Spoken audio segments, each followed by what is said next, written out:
Spider-Man is all about being playful and playing nice and protecting people and loving your brothers, loving your sisters, loving your friends and making sure they're all safe and protected and playing. Sapete che cosa mi piace nell'essere Spider-Man?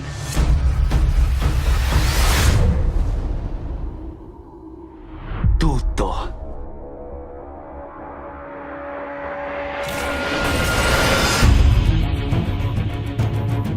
Just like it felt like when I was 3, you know, it was my first ever Halloween costume when I was a 3-year-old, and now I get to wear it as a 30-year-old. It's very strange, and I feel very honored, you know. I feel he's my ultimate superhero, so I feel incredibly honored that I get to pretend to be him for a living. It's insane. I think that Peter, that Spider-Man has incredible amount of empathy, an incredible amount of empathy for the villains.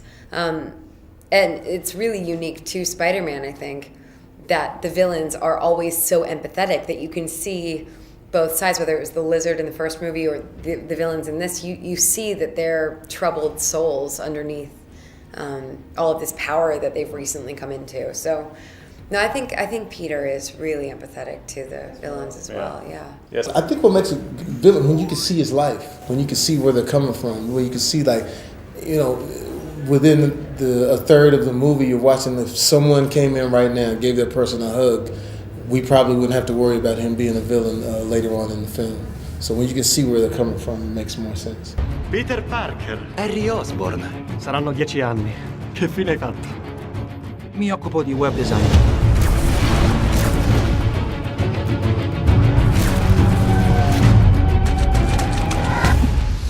Sei bravissimo. È nel polso, è tutto nel polso.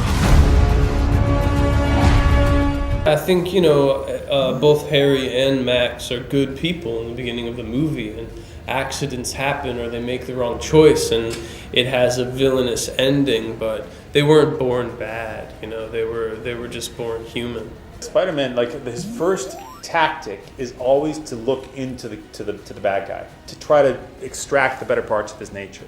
He's trying to empathize. It's a very important and I think misunderstood part about Spider-Man is that he's trying to connect with everybody, you know, and see the best in everybody. I think, you know, remaining true to the Gwen we created in the first movie, but she's been through so much that it was really exciting to come back and dive into the next part of her story.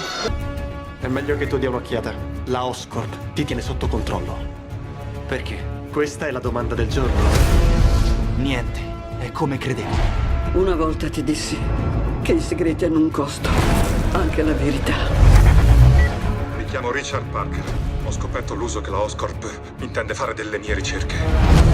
Yeah, I think that's an amazing thing about this film, is that you really care about the bad guys, because they're not actually bad guys at all. They are misunderstood. They are not given enough attention and love in their life, and it turns destructive when that amount of anger and hostility is held in. It comes out in a sick way, in an unhealthy way.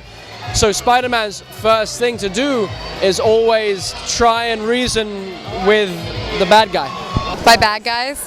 I think it's part of our shadow, our darker parts that we don't explore as much in our lives as, you know, we're trying to be the good guys, and there's dark parts in all of us. So it's kind of fascinating to see what happens when you give that badness some power. Yeah, man, shit.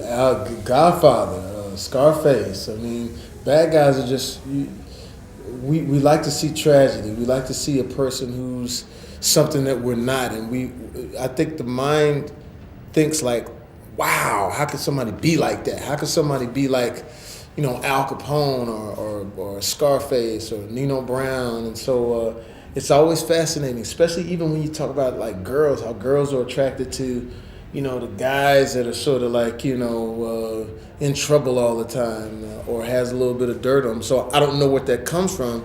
It just seems like it's more interesting to watch a car wreck on the freeway as opposed to watching the freeway. Ma che cos'è?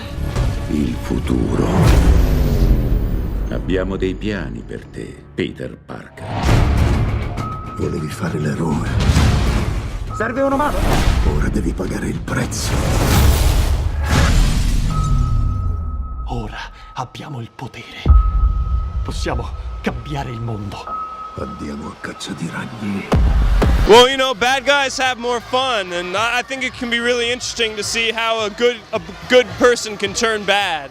And that's a really exciting experience, and I think they'll enjoy my journey in this film. It's always good to be bad, especially in these types of movies, because everybody sort of wants to see what the bad guy's going to do to the good guy.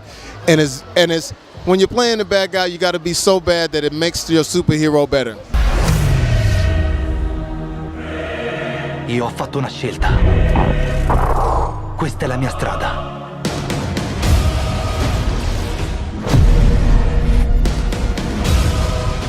È una cosa più grande di te. Sono l'unico che può fermarli.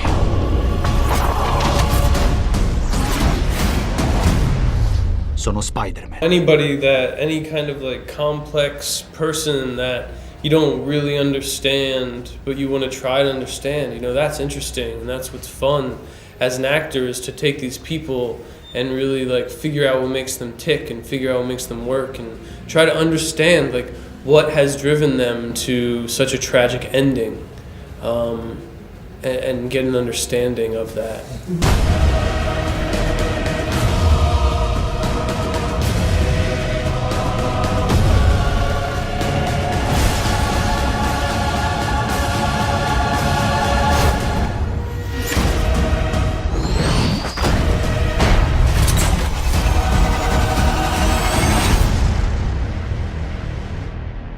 Favorite villain in films? I thought Heath Ledger's Joker was really amazing. I thought that was an incredible villain and played so beautifully. Yeah, I loved that. I would say the most likable bad guy was Al Pacino in Scarface. The most scary was Anthony Hopkins in Silence of the Lambs. Ok, devo andare. Vengo con te. Gwen, è troppo pericoloso. Scusa, ti amo, non mi odiare. Peter!